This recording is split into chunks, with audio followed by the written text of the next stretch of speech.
Second quarter action on xable.com. Lakeshore over on Rob Rowan here, and I've got the commish, Tom Hamill, joining me. Lakeshore hover around in the key defense, hoping to make a turnover. Yep, they caused a couple key turnovers there at the end. They were down by 5 at one point, and they were down by 5. The chance for 6, and there it is, 16-12. They're down by 4, but it could be worse. As we were talking about, the last thing they want to do is go down by 5 or 6 at the end of the first quarter. And look at Nick. Bob Lojano, Nick. What an interesting battle that is, right? Mike Whitehead and another interesting battle. What a pass. Whoa, he was turning as he threw that with a big hit there, and he threw it right on the money. Bob Lojano, past Paralympic player, and the present Paralympic Nick Springer, like the two of them play together in the, we have a spin there, I think. Spin, certainly not a vicious one, but a spin. Yeah, spin, Kirkland down. And Mike Whitehead is going to, I think, go into the penalty box for that one. Yep, there he is. Brian Kirkland, no stranger to the floor. With that big, tall torso, he gets hit, he can go down.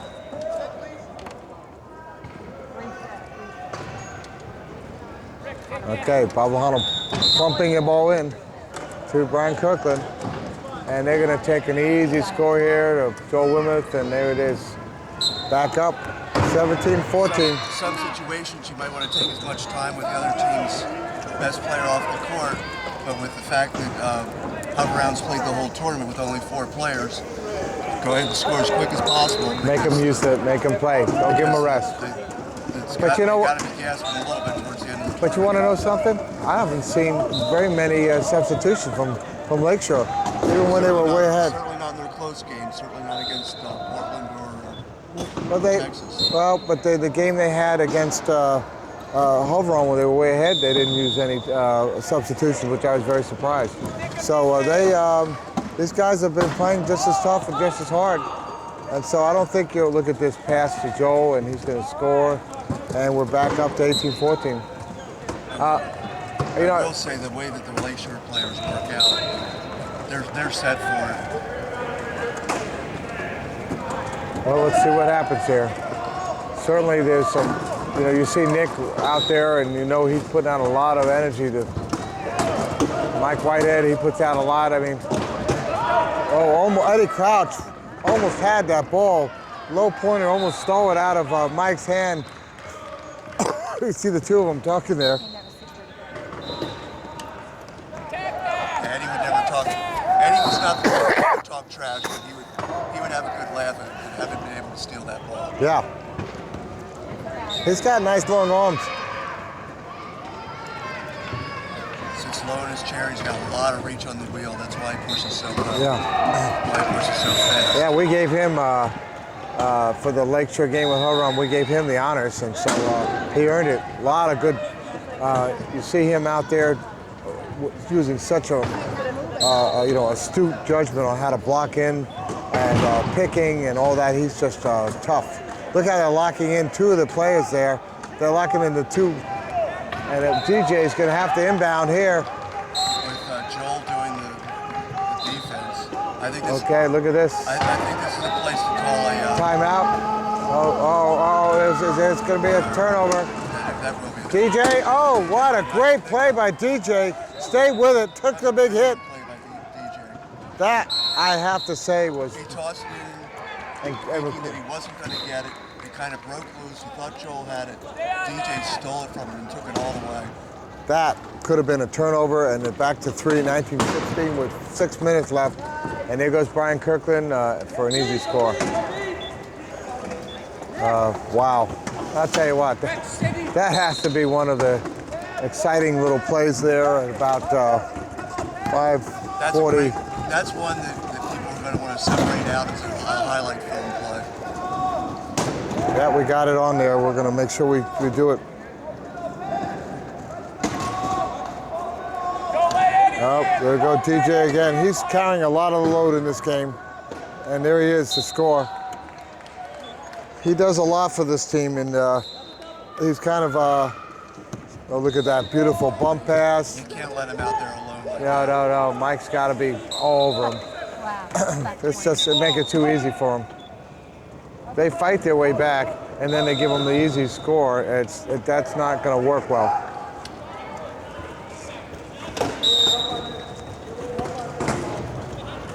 DJ with a smile, looking at how everybody's covered. What a pass. Nice, beautiful pass to Nick, to Mike. And look at the block that Rick Marshall put on Joel to free it up. Back to DJ for a score. That's a nice group of transition there to put that they do play well together. that goal. That's why they've gotten to this point.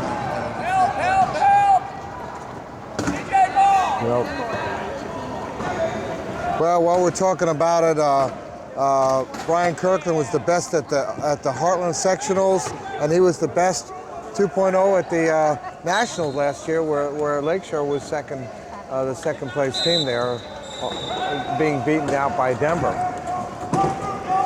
Denver's not even in on these top games. Look at that. That's a turnover. He thought DJ was cutting after that hit, and he wasn't there, and really turnover there. Tough turnover. 22-18 with 5 minutes left. This would make it 5-point game.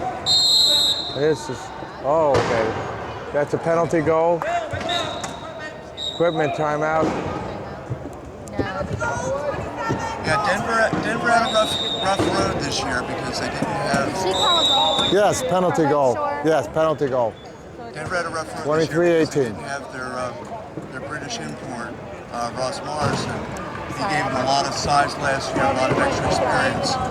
So, they still have the same base, but they're playing with a different person in that second role. Right.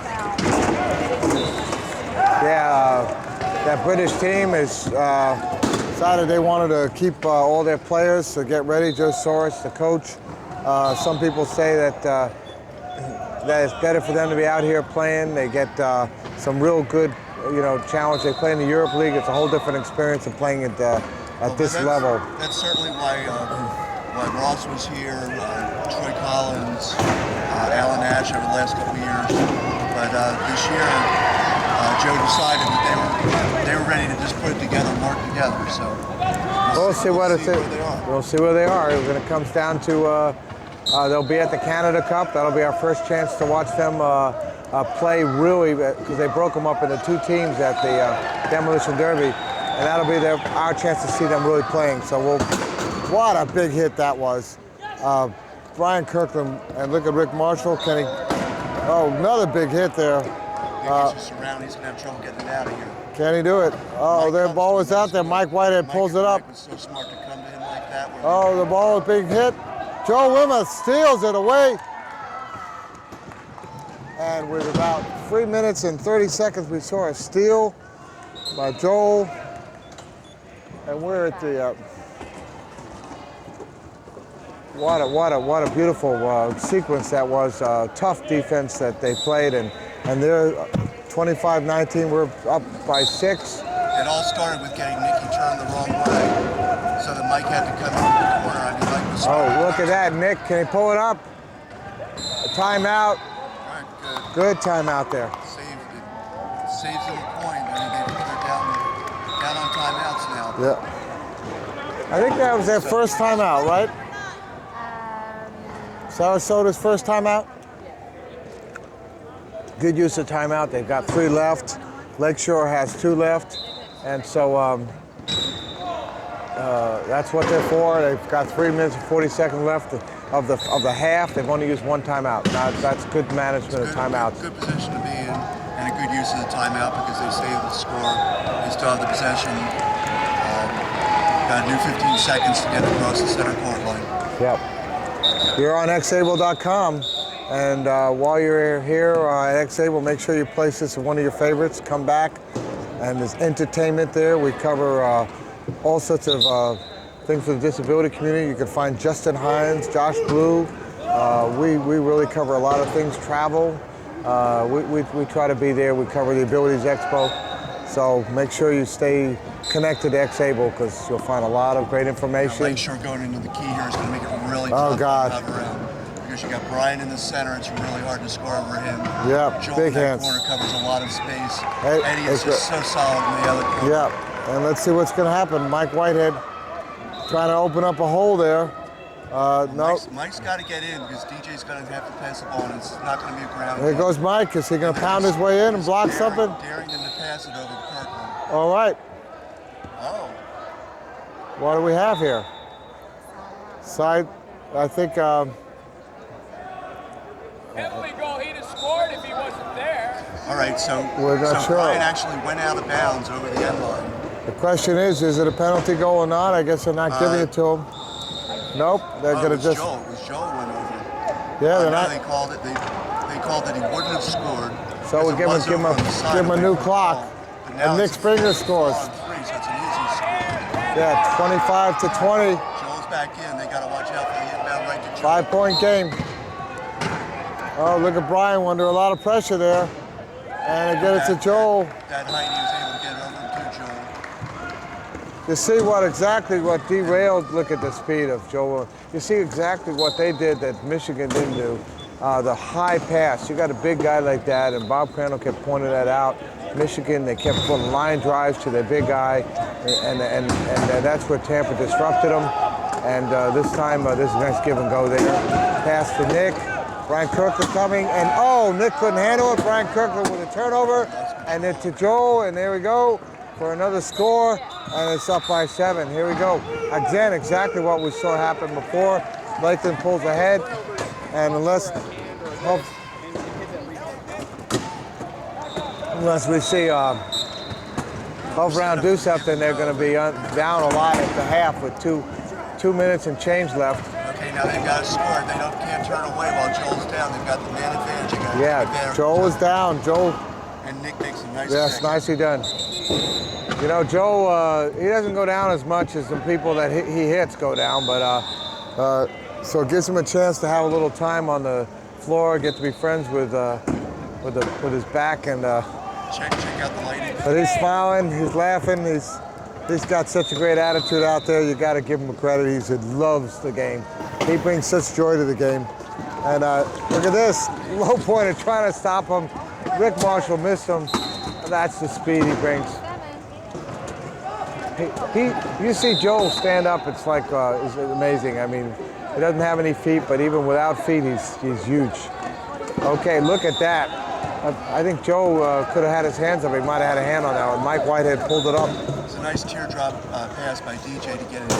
Yeah, and a lot of speed, DJ, to get across on time. He really shows you what he has. And they're looking, Mike Whitehead with a back pick there. He's following behind Rick Marshall with a nice pick. DJ finds his way in. That was a nice bit of picking all along the way to open the door for that score. Yeah, they may be down here, but Huff Brown's a solid team. They know how to play the sport. Yeah. Oh, look at that. Nice sandwich there. Finds Kirkland, and there's the score. And I thought I heard the whistle on this side, but I guess maybe he just breathed out too hard. Over on 28-22, down by 6 against his tenacious Lakeshore defense. Making a lot of turnovers here. If Huff Brown can stay in this game. Pass to Nick, and he scores. You can hear them counting down on the court behind us. It's an exciting game, I'm sure, going on. I think that's the maybe the Division II game. I'm not sure. Look at Joel. Can he pull it in? Whoa! That was a race, and those people sitting down there almost lost their legs. That's all I have to say. That we saw that happen at Knock and Roll. We saw 3 injuries happen of people, spectators, and one of them was a referee, and one was Coach Gumby got hit on the legs. That is a tight little gym there. Yeah. In West Palm. Nice. They give a lot of support, but it's a tough. It's also a tough court because of the floor to push as hard. But great tournament, knock and roll. We loved it. We enjoyed being there. That was our first chance at being at Quad Rugby. I'd never seen it before, actually, a game. Actually, a story on that court. Apparently, that was designed to be a 2-floor wooden court facility, and because of Katrina, they lost all their funding. The community just got together and put together what they could. But that's a special just for. Oh, Bob Lahano will score. Yep. Yeah, it makes it. You can see the difference. You see how everybody feels about how hard it is to play. But on some level, look at this. Under a lot of pressure, and there's Bob Lahano. Turnover, Nick, and just Lahano with good eyes. What a great defensive play, interception, and that's a nice pick by Bob Lahano. And Lakeshore, again, putting on that incredible pressure. They might do another give a go with Rick Marshall. Back to DJ. That's been. Well, that's what they're giving to him. Oh, Mike Whitehead. Down on DJ. You know, Mike Whitehead, he's going to come back and bang on these guys when it comes time for the same guys when it comes to the championships there. We might see this Canada-U.S. team again. Anything can happen when it comes down to the world at the Paralympics. He's got to come to the ball. Oh, yeah. They're taking time off now. We have 24 seconds left in this first half. And we have a penalty on DJ for reaching, and Bob Lahano bringing it in, and they're going to be able to do what they want with it. They've got all the time in the world. And they're going to aim to score with 1 second. I know. 32-25 at the moment, and they're going to be up by 8. There's not much that they can do here. They're holding it down the last thing. Not to make a penalty here and get a penalty goal out of this. And there it is. And that's the score, and that's the end of the first half with a 8-point advantage for Lakeshore. We're going to be back in a minute for the second half, but 33-25, it's Rob Rome with Tom Hamill, the commish. You're on xable.com.